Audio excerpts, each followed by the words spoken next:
ഞായറാഴ്ചയുടെ അടുത്ത പകുതി കണ്ടാലോ? വീട്ടിൽ വന്ന് ഞാൻ കോസ്റ്റ്യൂം ചേഞ്ചൊക്കെ കഴിഞ്ഞ് അടുത്തത് പോയത് ചേർത്തലേക്കാണ്. വേറൊന്നുമല്ല, മീശക്കാരൻ ദിലീപിയുടെ കടയിൽ നിന്ന് ഊണ് കഴിക്കാം.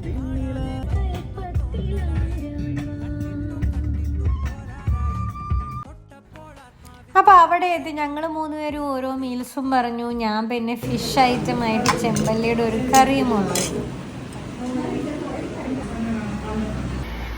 അവിടുന്ന് മീൽസൊക്കെ കഴിച്ച് നേരെ പോയത് Arthunkal ബീച്ചിലേക്കാണ്.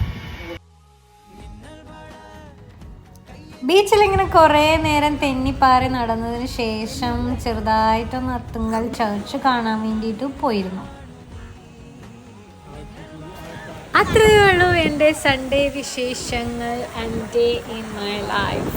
Hope you will enjoy this video. Thanks for watching. Bye bye.